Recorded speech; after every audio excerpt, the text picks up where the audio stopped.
Welcome to Info Insight. I'm Rashid Best. Thanks for joining us.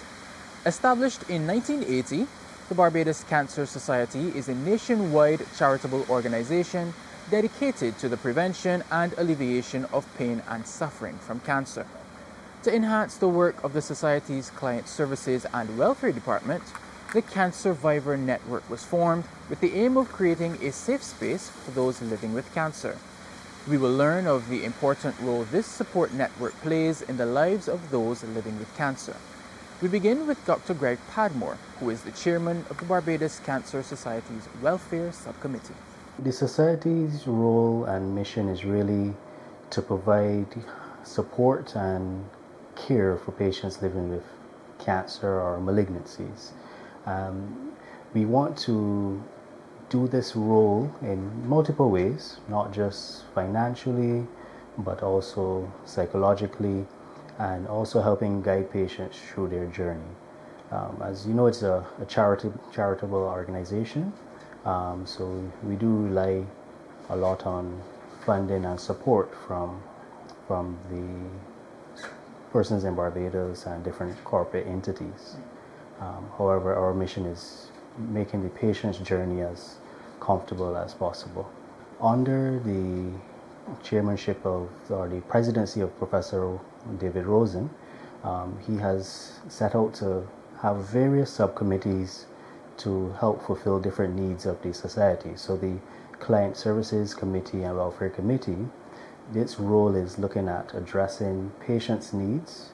We focus mainly at the Queen Elizabeth Hospital, in the oncology department there, as well as the hematology department, and we seek to bridge that gap from patients who are getting their care there, but also more looking at their emotional needs, financial needs as best as we can, because we're never able to fully fund like overseas testing that may be required.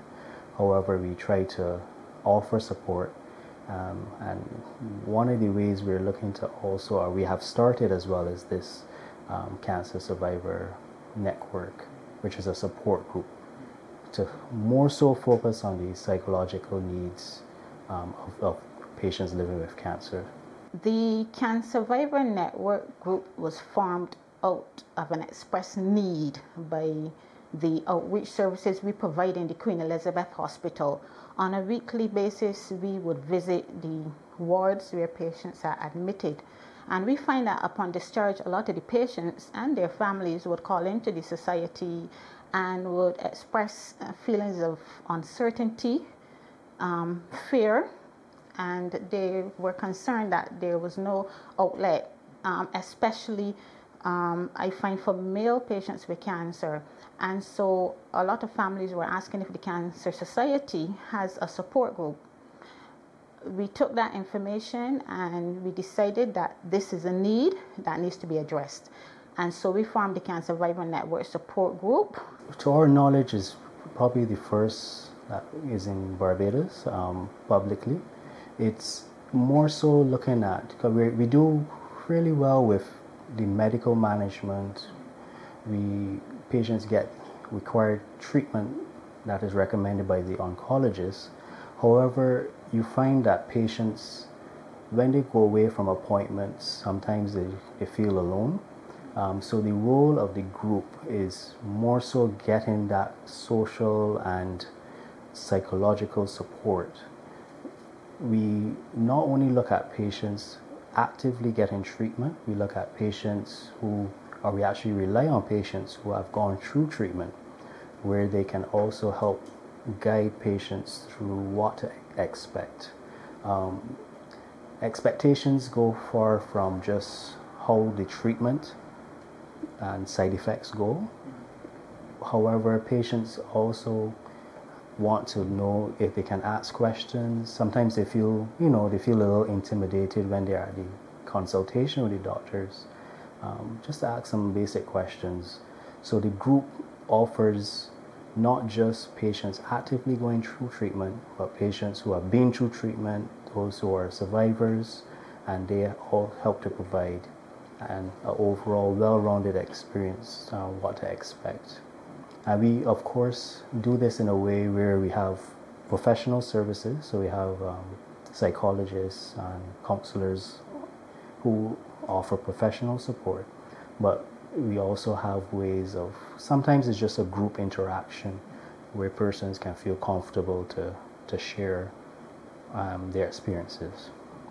I would have reached out to a number of professionals, including counselors, nurses, educators, and social workers.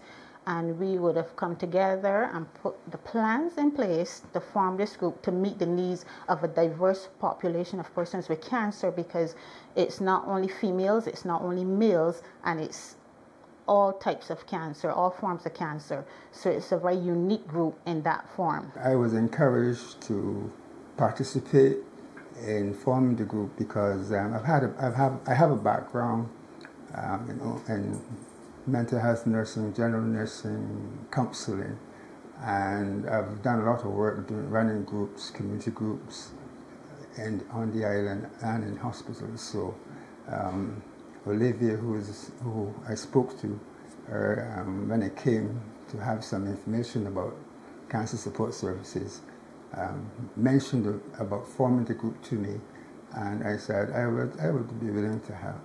So I'm just one of, we're 7 volunteers, and we come from a background, as we stated, counselors, nurses, educators, and we provide these support services for persons using the group. So the group has been started April 2024, and we meet at least once a month, the third Saturday in the month, and it is where we, of course, we emphasize confidentiality. So we make sure patients feel comfortable in that sphere to share, to know that anything discussed is kept amongst the group, and it just offers there an outlet for them to ask questions and to share different experiences. I have seen people who have had cancer, and even then, the word cancer just sprung up all kinds of horrors. People got scared, they think they were going to die.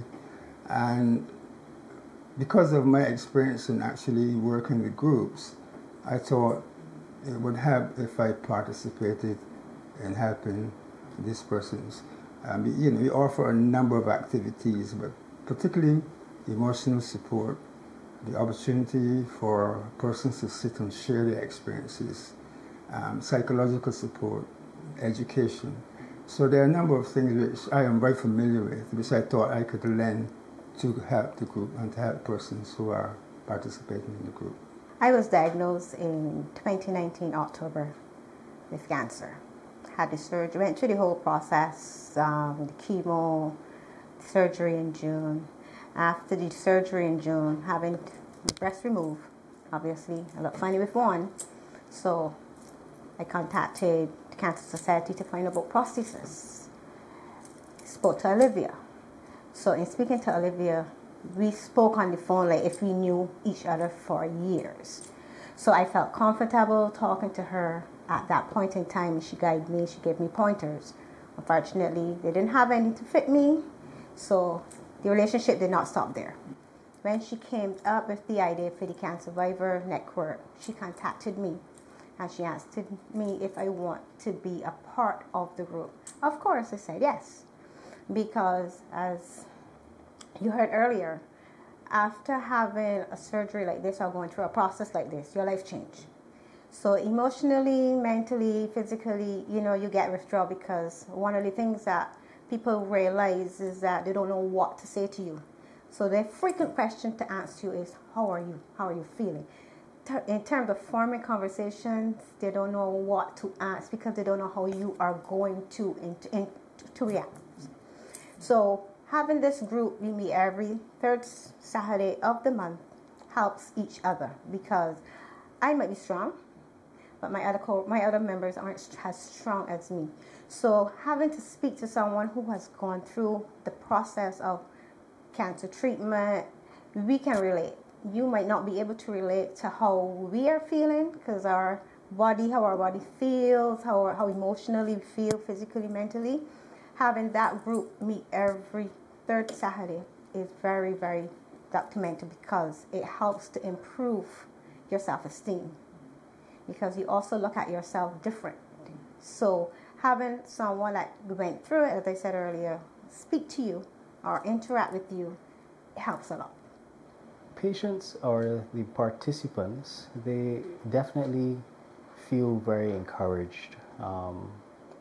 The thing is with this type of service, you find that most of the time someone has been through it before, and they offer some level of comfort knowing, yes, you will have some rough patches, especially going through treatments.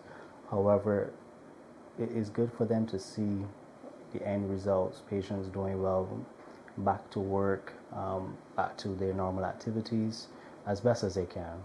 So specific stories I wouldn't be able to pinpoint right now, but definitely the responses have been very encouraging. About very thankful for starting the group from paid participants, and it's a service, as I said, that isn't done anywhere else. So, and we do appreciate the support, not just from participants but from sponsors as well, because we do have sponsors that have come in to help fund these monthly activities. So coming every Saturday is like a family. It's not about volunteering. You get to share, you get to learn, you open up. You're in an environment, as Carbon said earlier, we keep everything in-house. Because in-house, you're building your self-esteem. But as I would say, sometimes when you out on the streets, when someone look at me, they would not think that I've gone through that process. So having a one-on-one interaction sometimes with someone on the street, you don't know how you impacted them by things you've said. Sharing, one of the things that we've learned in this group is sharing opens up you to say a lot of things that you've kept inside, because you don't know or you don't have that one that you can share it. So when you look at our group, having each other on a Saturday, our topics can vary. We even do pray. So all of those things that we do has built and changed some of the members that we've had that came in that wasn't as you say, cheerful. That has really changed some of them in terms of how they now go around sharing with each other in the group when we meet. I think it's been very positive. I'm certainly encouraged by what I have seen, experienced over the past year. I've seen positive growth. I've seen persons who have kind of developed relationships. Because, once you have cancer, everything changes in your life. Your approach, family approach to you, friends, the way they approach you, the whole thing changes. So having a group where you can relate to other persons is just particularly helpful. And I found that, I've seen that within the group, where they have really linked well together, they support each other quite well, and they feel quite happy and open enough to share about their experiences, which is basically what the group is about, right? It makes them feel more at ease, because once you've had that diagnosis, conversation changes with your family, changes with your friends, changes with your workplace. So the group itself encourages that integration, that kind of feeling that I'm okay, I can talk freely.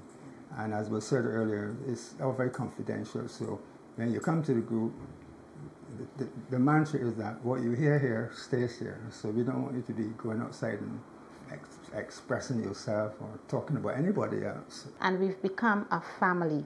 We have a WhatsApp group chat that Olivia has created.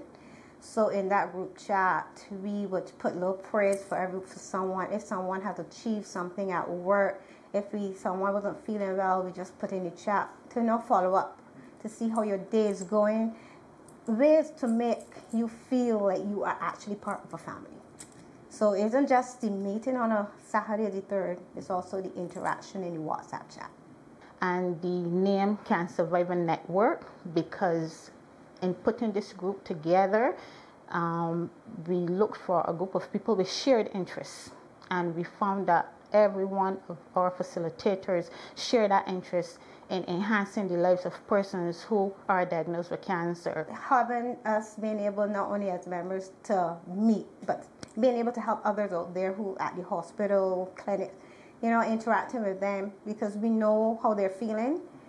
From that point of view, yes, I can see growth in that area. Another unique feature of our group is that caregivers are invited to our meetings. So it's not only persons who are diagnosed and being treated for cancer, it's also survivors and caregivers. And so that's a unique feature of our group. I also want to mention that our 1-year anniversary is coming up, and this interview is certainly one of the highlights of the anniversary celebration. We're also going to be having a meeting at the Botanical Gardens, which is called Revive and Replenish. And we're having an outreach at the Sky Mall on Wednesday, the 16th of April, where we share information about the group and we encourage persons who fall under the category of diagnosed with cancer, or you are a survivor, or you are a caregiver, to join our program. So we also want to definitely emphasize on the current sponsors, Cease Catering and Atlantic Marketing Inc. for their support from the beginning. Because without them, we wouldn't be able to help with the meetings, and we hopefully it will open up the doors for further input and funding from other corporate entities. It is inspiring to learn of charitable efforts such as those organized by the Barbados Cancer Society. We hope that corporate Barbados and individuals take this opportunity to donate to causes such as these, which improve the lives of our fellow countrymen here in Barbados. This has been Info Insight. Thanks for your time. I'm Rashid Best.